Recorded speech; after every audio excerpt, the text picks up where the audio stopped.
Summary of A Voyage to Brobdingnag from Part 2 of Gulliver's Travels by Jonathan Swift.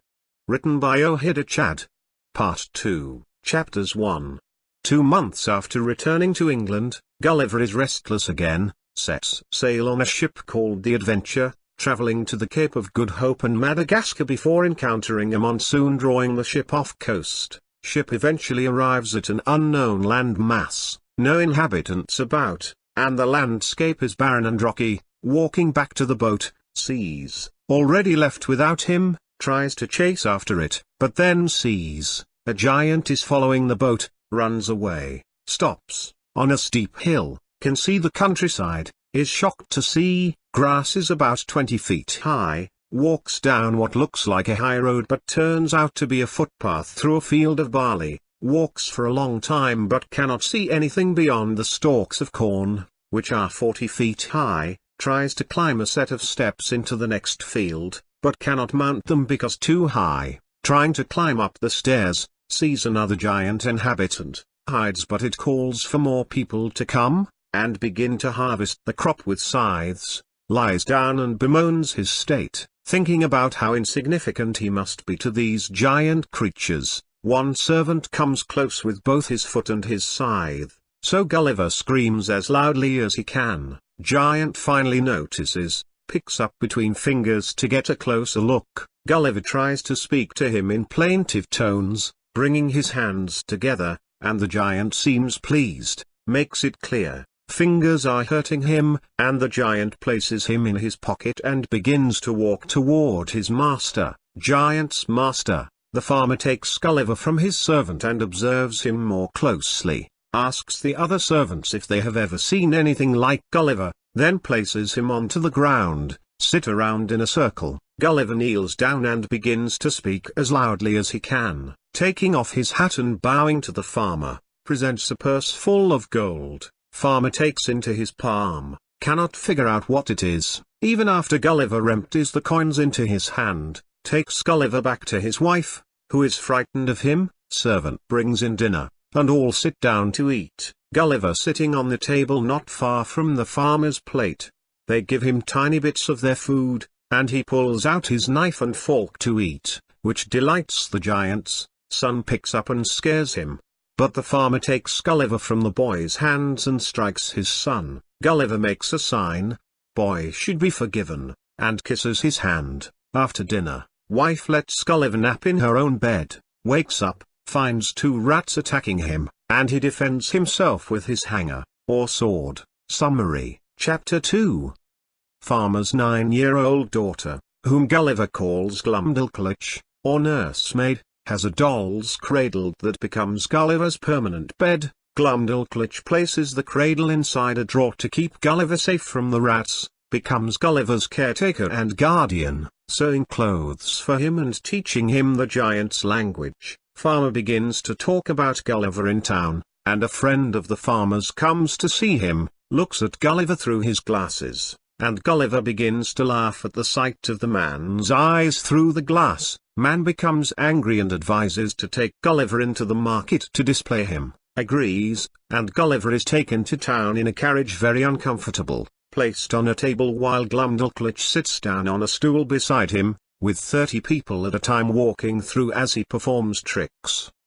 Exhausted by the journey to the marketplace, but upon returning to the farmer's house, finds, to be shown there as well, people come from miles around and are charged great sums to view him, thinking, Gulliver can make him a great fortune. The farmer takes him and Glumdalclitch on a trip to the largest cities -3 arrive in the largest city, Brobdingnag, and the farmer rents a room with a table for displaying Gulliver. By now, Gulliver can understand their language and speak it fairly well, shown 10 times a day and pleases the visitors greatly. Summary, Chapter 3.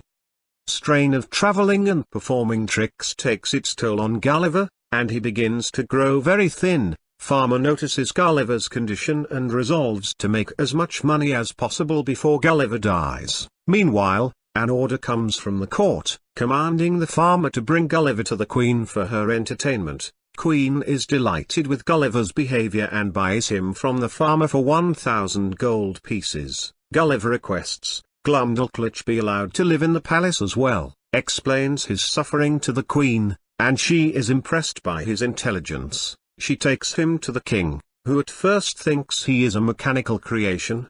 He sends for great scholars to observe Gulliver, and they decide, unfit for survival, since there is no way he could feed himself. Gulliver tries to explain, comes from a country in which everything is in proportion to himself, but they do not seem to believe him. Glumdalclitch is given an apartment in the palace and a governess to teach her, and special quarters are built for Gulliver out of a box.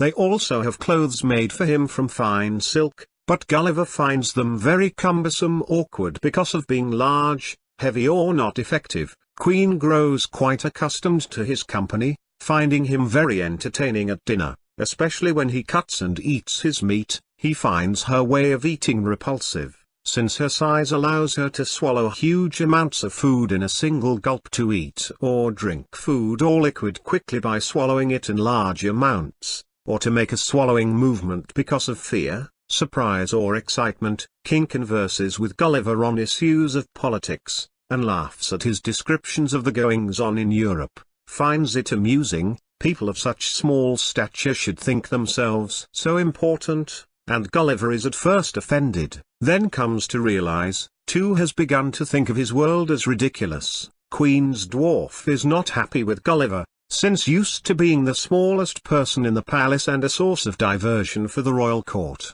drops Gulliver into a bowl of cream, but Gulliver is able to swim to safety. Dwarf is punished, at another point, sticks Gulliver into a marrow bone, where forced to remain until someone pulls him out. Summary, Chapter 4.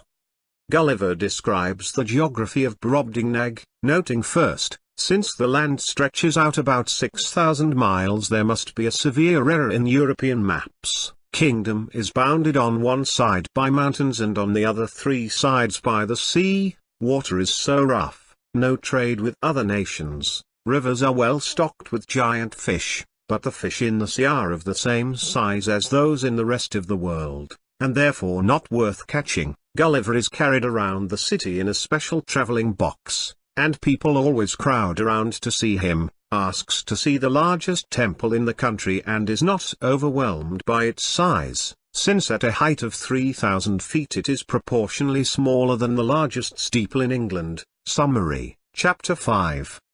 Gulliver is happy in Brobdingnag except for the many mishaps that befall him because of his diminutive size. In one unpleasant incident, the dwarf, angry at Gulliver for teasing him, shakes an apple tree over his head. One apple strikes Gulliver in the back and knocks him over. Another time, is left outside during a hailstorm and is so bruised and battered, cannot leave the house for 10 days. Gulliver and his nursemaid are often invited to the apartments of the ladies of the court. Is treated as a plaything of little significance. They enjoy stripping his clothes and placing him in their bosoms, and is appalled by their strong smell, noting, a Lilliputian told him, smelled quite repulsive. Women also strip their own clothes in front of him, and he finds their skin extremely ugly and uneven. Queen orders a special boat to be built for Gulliver, is placed in a cistern, a container in which water is stored, especially one connected to a toilet or in the roof of a house, and Gulliver rows in it for his own enjoyment and for the amusement of the queen and her court.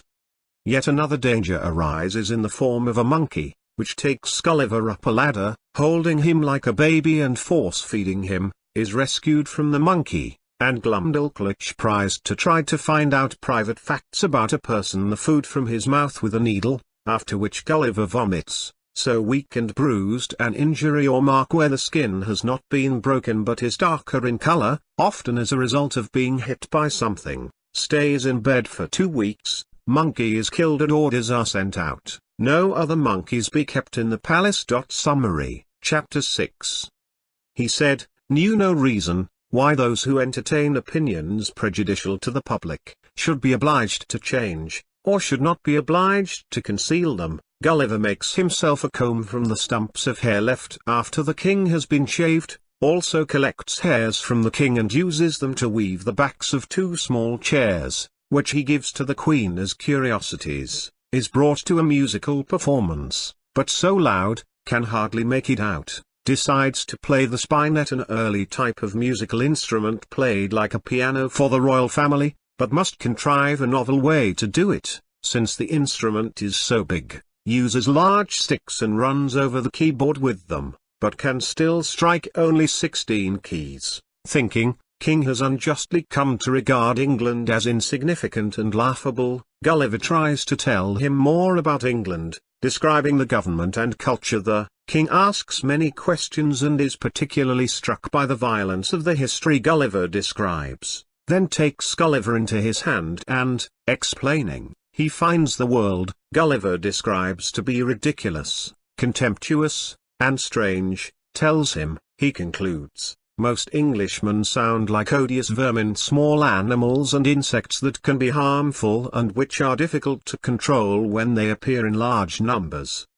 I cannot but conclude the bulk of your natives to be the most pernicious race of little odious vermin nature ever suffered to crawl upon the surface of the earth. Summary, Chapter 7.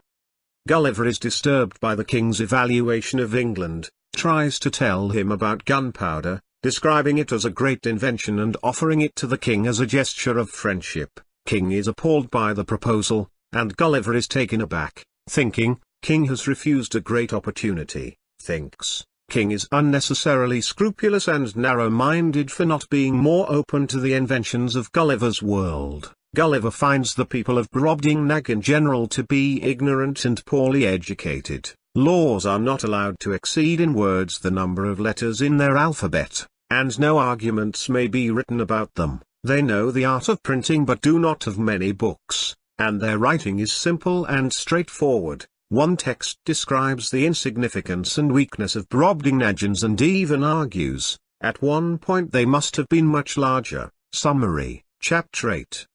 Gulliver wants to recover freedom. King orders any small ship to be brought to the city, hoping they might find a woman with whom Gulliver can propagate. Gulliver fears any offspring thus produced would be kept in cages or given to the nobility as pets. Has been in Brobdingnag for 2 years and wants to be among his own kind again. Gulliver is taken to the south coast, and both Glumdalclitch and Gulliver fall ill. Gulliver says, wants fresh air, and a page carries him out to the shore in his travelling box, asks to be left to sleep in his hammock, and the boy wanders off. An eagle grabs hold of Gulliver's box and flies off with him, and then suddenly Gulliver feels himself falling and lands in the water, worries, will drown or starve to death, but then feels the box being pulled, hears a voice telling him, his box is tied to a ship and a carpenter will come to drill a hole in the top. Gulliver says, they can simply use a finger to pry it open, and hears laughter, realizes, is speaking to people of his own height and climbs a ladder out of his box and onto their ship. Gulliver begins to recover on the ship, and tries to tell the sailors the story of his recent journey, shows them things he saved from Brobdingnag, like his comb and a tooth pulled from a footman, has trouble adjusting to the sailors' small size, and finds himself shouting all the time. Reaches home, takes him some time to grow accustomed to his old life, and his wife asks him to never go to sea again. The writer is Assistant Professor of English and Director, Language Center, University of Information Technology and Sciences. Please consider subscribing to my channel. Thanks for watching.